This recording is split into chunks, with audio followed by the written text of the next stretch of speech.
O Brasil teve raças que se adaptaram aos seus diferentes ecossistemas, raças locais que são um patrimônio genético único do nosso país. Além do curraleiro, outras raças tradicionais correm o risco de desaparecer. Entre elas, o pantaneiro, criado nas áreas alagadas do Pantanal de Mato Grosso do Sul. As duas chegaram no Centro-Oeste com as comitivas de bandeirantes durante o ciclo do ouro no Brasil, que ocorreu entre os séculos 17 e 18. Uma abertura de um caminho que ligava a província de Goiás à província do Mato Grosso.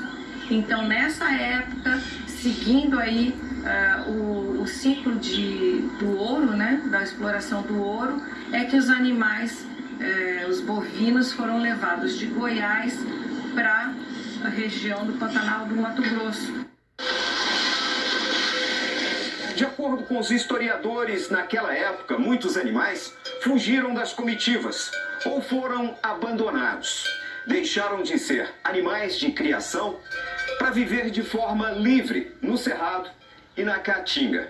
É por aí que começa o processo de seleção natural. Então eles foram ao longo do tempo desenvolvendo essas habilidades que se transformaram em características morfológicas e fisiológicas que garantiram a eles sobrevivência. Isso num processo de seleção. Isso num processo de seleção sem a interferência do homem. Assim, os touros que chegaram da Península Ibérica com portugueses e espanhóis ganharam ao longo dos anos características específicas do Cerrado e do Pantanal. A pesquisadora Maria Clorinda chama a atenção para o focinho da vaca pantaneira. Você está vendo que é o focinho mais claro com algumas pontinhas pretas. A curraleira, ela sempre tem o focinho completamente negro. Então essa é uma primeira diferença muito fácil da gente perceber, que o pantaneiro se adaptou muito bem num ambiente úmido e consegue pastar com o focinho embaixo d'água. O curraleiro não. Não dá conta porque o ambiente dele é seco. Então ele nunca precisou desenvolver essa habilidade para sobreviver. Os cascos do pantaneiro costumam ser mais abertos. A questão dele ser um pouquinho mais aberto é a característica do pantaneiro ter se adaptado a um solo que é úmido. E o curraleiro, pé duro, recebeu esse nome porque o casco dele tem que ser mais elevado e mais delicado um pouco, porque é um terreno pedregoso. E cada casco correspondeu à adaptação ao ecossistema onde eles se desenvolveram. As características evolutivas de curraleiros e pantaneiros têm unido pesquisadores do Pantanal de Mato Grosso do Sul e do Cerrado de Goiás, com o propósito de conhecer melhor o potencial destes animais. Nas últimas décadas, eles foram substituídos por outras raças de maior interesse comercial, como o Nelore. Chegou ao extremo de levar a uma condição de risco de extinção, que ainda permanece até os dias de hoje. 14 vacas foram transferidas de uma fazenda da Embrapa do Pantanal para essa fazenda laboratório da Universidade Federal de Goiás. Os pesquisadores estão acompanhando os animais de perto. A equipe está estudando a resistência genética das vacas para algumas doenças. Elas também são doadoras de embriões. Exatamente para resgatar esse material genético, né, para poder preservar e, sobretudo, né, diversificar essa genética, né, podendo acasalar, por exemplo, essas matrizes com diferentes touros, aumentando dessa forma a diversidade genética.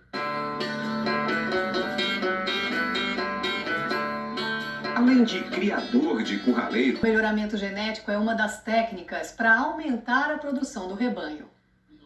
O equipamento de ultrassom confirma a prenhez da vaca, inseminada há 45 dias. Agora é só seguir acompanhando a gestação até o nascimento do bezerro. Protocolo bem mais simples do que quando o Fábio começou a trabalhar com inseminação. Iniciamos esse trabalho em 89, faltavam muitos insumos ainda, muitos medicamentos, era muito incipiente ainda os trabalhos. Houve uma evolução muito grande da década de 90 para hoje. Segundo a Associação Brasileira de Inseminação Artificial, ASBIA, o crescimento das vendas de sêmen bovino foi de 21% no ano passado. Foram mais de 28 milhões e 700 mil doses. A genética brasileira também rompeu novas fronteiras. A quantidade de doses exportadas aumentou mais de 70%, passando de 865 mil.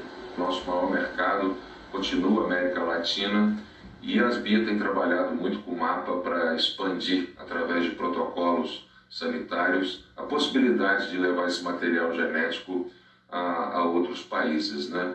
Nessa central, hoje são 250 touros. A cada coleta, cerca de 300 doses de sêmen são produzidas.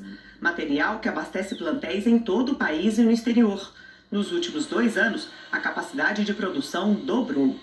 O produtor, né, o pecuarista de uma maneira geral, ele percebeu o impacto que tem a utilização de tecnologias dentro da atividade, né? E a inseminação artificial não é diferente. É uma tecnologia de excelente custo-benefício, né? E que traz aí uma lucratividade, né? Um resultado para a propriedade muito grande. Outro dado que chama a atenção é a quantidade de municípios onde a inseminação foi usada. No ano passado foram cerca de 4.500. É a tecnologia alcançando cada vez mais criadores. Em Uberaba, no Triângulo Mineiro, cada dose custa em torno de R$ 25.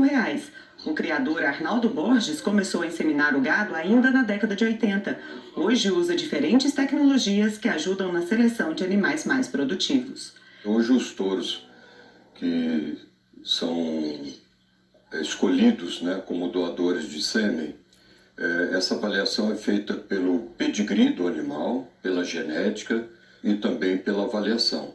Tem que ter um equilíbrio nessas 3 avaliações. Através da inseminação artificial, o criador tem acesso aos melhores reprodutores. O mercado... Propriedade de 90 hectares, as 130 vacas consomem em média 3,5 toneladas de silagem por dia. Se eu tiver uma ótima silagem, ela vai responder com produção de leite. Quem dá assistência técnica da propriedade e garante o alimento de qualidade para o rebanho é Michael Perger, agrônomo da EPAGRE, empresa de pesquisa agropecuária e extensão rural.